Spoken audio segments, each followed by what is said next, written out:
Clancy. Oo, Ano ba si Clancy? Clancy. Nandiyan na pala. Napadalaw si Clancy ah. Oh, What's up? Ah, hello. oh, Hello. Ah, kamusta mga Protestants? Pwede basta. ba nating i-conclude na yung Diyos na ipinakikilala sa Old Testament maaaring nanggaling sa iba't ibang mga idea, even yun sa New Testament, ibang-iba eh. Parang hindi mo mawari na yung gumawa ng lahat ng Omni, di ba? Pinakikilala sa kagandahan ng universe na to, may mga utos na ganon na pag ni-rape mo, kailangan mong pakasalan, Oo di nga ba? eh. Parang napaka-archaic, hindi mo mawari na ano eh, sa lahat ng mga natutunan natin ngayon sa technology, sa advances ng science, mathematics, na siya ang gumawa nun. Tapos, ganun yung ano niya. Or, maaring kinompile lang yan sa Mm. iba't ibang mga idea. Even before Hellenistic period pa, Sumeria, and then Yes. nagkasama-sama.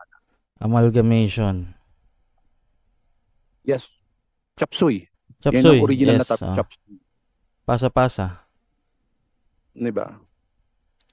Yung kwento ni Noe, ang daming ano nun eh. Even yung resurrection, napakaraming Hmm. gods Oh, na si nag-resurrect. Dionysus ba yan? Dionysus, no? The Oo, Dying Rising ba? Gods. Nice. Yun nga eh. Yun yung conclusion din ni sa book niya na yung researcher for 13 years na tawag dito, pastor na ordained pastor, previously religious. 13 years niyang inaral siya yung 'di ba? Yun yung conclusion niya na all of it is just tawag dito, fertility cult and Hmm. psychedelic ritual. Yun ang conclusion niya. So, Yung Allegro. eh, Sabi ni Allegro. Allegro. Allegro. si Allegro, 'di ba? 13 years siyang nag-consume ng oras para aralin talaga yung Dead Sea Scrolls. Siya ang pinakamahaba nun sa panahon na yon. And yun ang naging conclusion niya. Naging agnostic siya. Amanita Kasi Muscaria ano pa. naman yun eh. Oo. Hindi ba pwede rin nating isipin na programming sa atin yan eh. Conquered tayo ng dati. Di ba malakas na pang na pang pasunod sa tao ang fear. Hmm. Mm. Roman Empire ang naghahari nun. Since karamihan ng mga underground na cult na nagra-rise nun, mga Christians, na kung titingnan mo, against sila din dun sa mga institution ng established Jews. So, yun ang inadapt ng kasi yun ang yun ang ina-adapt ng masses si Kristo, si Jesus no, yung historical Christ ng panahon na yon. So, yun ang inadapt ng Roman Catholic as their base religion. So, Mm. eh, something to think about. Yes. Maganda kasi pag nakawala ka sa control ng kulto, erasin mo lahat. Even yung previous programming natin na based sa Catholic, mostly Catholic tayo, erasin mo muna yon. Maging ka, parang blank slate. Okay, saan ba nang galing to? Ganun maging critical thinker. Kung aalis ka sa cult, but then i-adapt mo pa rin yung previous programming mo before the cult, Hmm. parang Pabalik. adjust mo, break mo muna lahat. Tapos bigyan mo ng wala ka namang kontra or pro. Ano lang, tignan mo yung na fair na Objective. pagtingin, di Hmm. ba? Objective. Yeah, yeah. Mahirap gawin yun kasi since mas lalo yung mga lumaki sa Catholic school dito. Since kindergarten, yun na yung programming natin na may isang Diyos na makapangyarihan sa lahat, lumikha ng universe. But then kung aralin mo yung text, parang sus, di ba? Yun lang po. Mm. Hi sa inyong lahat. Hi Saka kay meron, Seth. meron na, meron na din akong broccoli yung about doon sa yung sinasabi ni Clancy, no? Yung bang concept pala ng yung ang pala, si Yahweh pala broccoli. Yun nga yung sinasabi ni Biglino, di ba? Na si is just a governor. Governor. YH. Oo.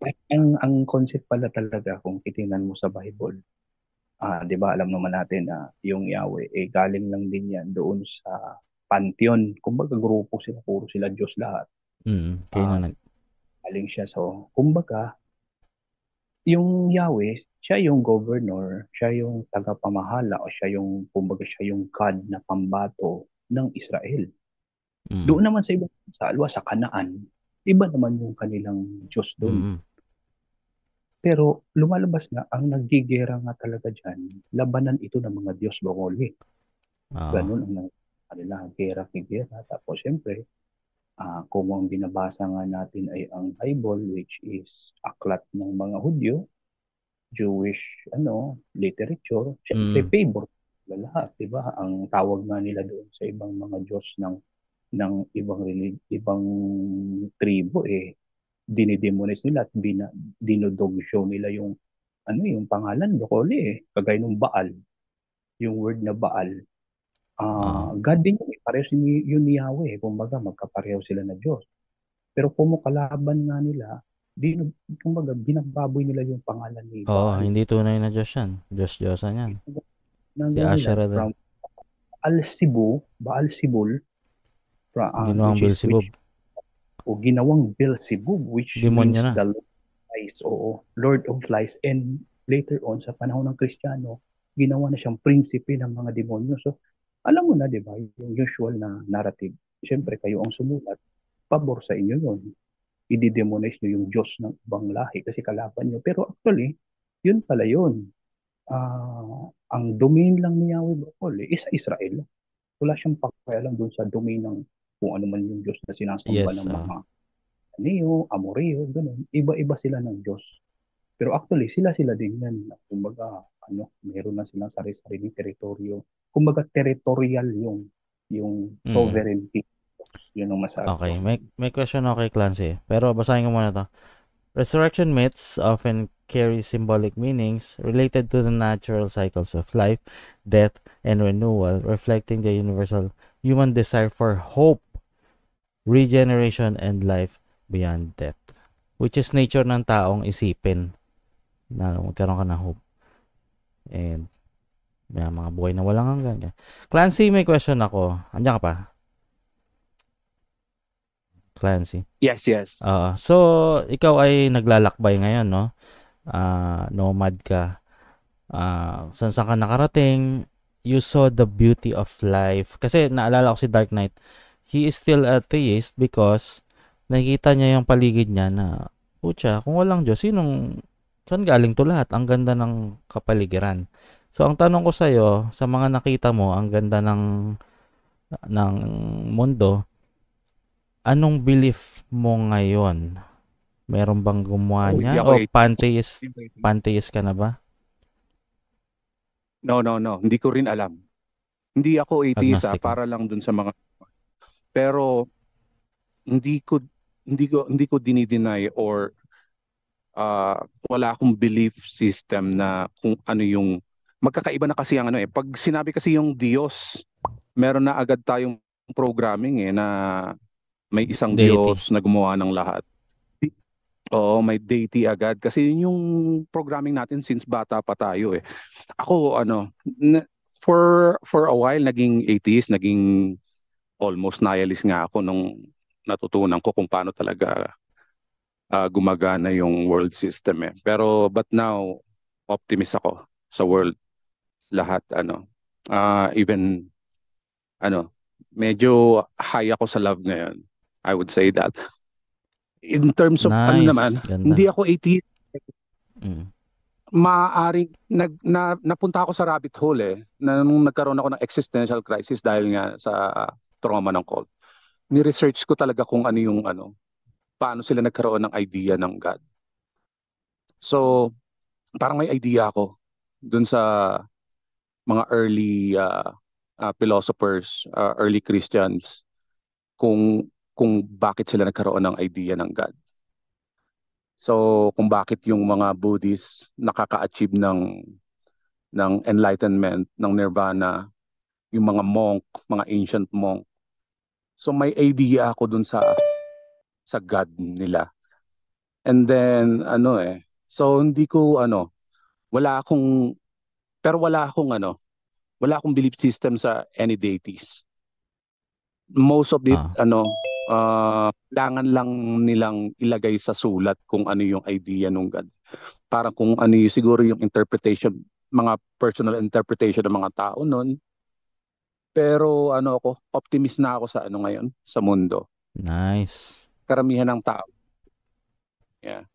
Oo. So, but then pag sinabi kasi yung Diyos kasi, even yung word na yun, naka-attach yun kay Zeus sa panahon pa nila Plato Parang Views. panahon nila Plato, ayaw lang kasi yung mga Diyos noon, parang parang hindi magandang role model.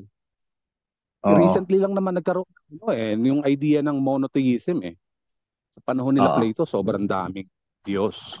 So sa panahon nila Plato, na na-adapt din sa panahon nila Christ, parang gusto nila ng isang role model na egat, e, egalitarian, no, just. So sa tingin ko doon na-create yung monotheist idea na isang powerful na just na God. But then Mm. kinumpile pati yung Old Testament, pati yung mga story ng iba't ibang mga cults noon, Oo nga pagsama-sama eh. na. Naging Nakasama eh. Bible. Yun ang, Oo. yun ang rational conclusion ko doon. Pero So, sa mm, mga believers, hindi nag-iingat din tayo na maalis sa kanila yung faith oo. Napaka-importante ng faith, prayers and meditation. So, ingat tayo doon. Wala kaming idea kung ano talaga, kung sino yung God or yung idea mismo ng God. No one So, knows. mas maganda yon, embrace. Hindi naman kailangan lahat alam mo na ito yon. Yes. 'Di ba? Maganda nga yun para lagi kang nag-a-absorb ng bagong idea, lagi kang nag-a-update pag may bago. So, don't be rigid sa sa mga ideas. Yun lang po. Pero pagka nag-stargazing ka, I'm sure pag gabi nakatingin ka sa langit. Do you Grabe. Oo. Ang ganda, 'di ba? Do you like Grabe yung talk to someone like ang ganda po ng gawa nyo, ganun? Wala nang ganun. No.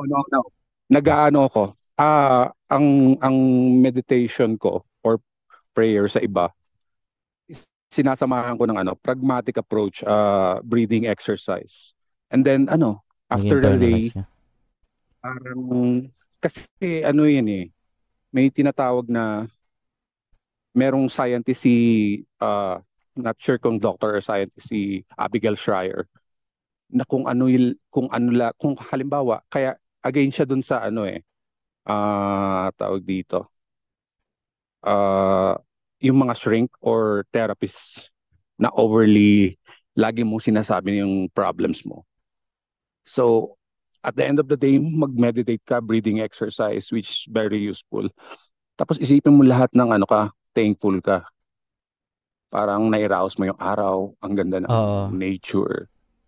The sense na na-conscious lang tayo, parang thankful ka na kung saan man. Sa Thankful pero cosmos, sa hindi mo pinapatungkol sa not, any. yeah, but just be thankful. Diba? You have good friends, mga, diba, family, lahat ng mo. So, if you think positive, lagi ka nakakakita ng positive sa and then overcome ninyo yung kahit na mga minuscule na mga negative. So magandang yun, parang law of attraction na rin, sabihin mo, or ano nga ba yun? Manifestation. Kumbaga Manifestation. parang Yan. astrology for... Mm. Kasi yun ang laging tinitingnan mo yung positives So hindi ka depressed, hindi ka thankful ka kahit na konti lang yung resources mo. So yeah, ang dami kong nakausap din na gano'n na Grabe, mas Clancy, extreme. Westerner ka na. Ganda. Oo. Yung Westerner ka na. Nag-travel kasi siya kung saan siya napunta. May mas extreme pa sa akin. na sobrang happy. 5 taon na wala siyang address. He sold everything. And he wants to just to meet people and have the real connections. Galing. Tapos ang dami niyang na-achieve. Sabi niya, pero may may storage siya for finances or whatnot. Pero inalis niya lahat kasi parang sa kanya or even sa akin, sometimes your possessions end up owning you. Diba? Ang dami mong problema. Ay, hindi ako pwedeng umalis. Kailangan ko kasi kasuhin to. May bahay ako dito. May mortgage dito. Ouch. May annual, etc. So, be careful din sa mga sa mga investment kung baka magkaroon ka ang term nga namin doon, golden handcuffs na parang pag nagkaroon ka ng konting ganito, I'll buy this, I'll buy that. Pero pag titignan mo, nakatali ka na for isang dekada. Isipin nyo, folks, kung alagaan nyo yung sarili nyo, sa male, we only have 75 years. So 75 seasons. Sa mga 35 years old, technically, nasa midlife. So, be wise sa mga investments. Para sa akin, ang real riches are genuine connections, families and friends. Yun ang real treasure. So, yun ang pinoprovide or itinuturo nung historical Christ. So, kung yung mga mga mangangaral nyo nagsisiyaman at nag-aano ng puros magagarbong damit or sasakyan, properties, tingin nyo Christ-like ba yun? I don't think so. They're not even close to enlightened. Yun lang. Grabe. Tama. Life is too short to waste it in a cult. Gawa akong t-shirt Hindi nyo kailangan na magagarbong mga investment just to impress someone. And usually yung iba, yung parang deprived ka nung kabataan mo. Tapos mag-i-invest sila to impress Sino ini-impress mo? Yung hindi mo gusto? Parang people are trying to impress yung mga nasa paligid nila na hindi nila gusto. Kung friend mo naman yun, wala naman pakialam yun kung magarbo yung mo or hindi. If they care about that, maybe you need a new set of good friends. Yun lang. So, yeah. Invest in real connections, friends and family. Opo. Yun lang, Brox. Ganda. Lahat. Thank you, Clancy. Ingat ka dyan. And good luck on your journey. Nainggit ako kay Clancy, pero I have golden cups. Okay. Ganda. Gusto ko muna i-absorb. At ko lang yung pagiging responsible sa mga anak is one of the biggest happiness. Kasi wala pa akong family . So, hindi nyo naman kailangan mag-travel para maging happy. Yung pag-succeed lang ng family through sacrifices, malaking happiness din yun. So, para lang, hindi naman lahat ng magkakaiba tayo ng lifestyles. Yun lang po. Okay. Thank you. Let's take a moment to absorb Clancy's words. Pagpasok ni Enoch, balik na naman tayo sa na to. Sa Alien or Bible . Wait lang. Absorb ko muna. Ganda . Ayan, real connections. Pumikit po tayo lahat, guys. At sabihin nyo, real connections. Repeat after me. Real connections. Ay. Okay. Pumikit kayo, no? Sige, Enoch. Wag mong sirain yung sinabi ni Clancy, Go ahead.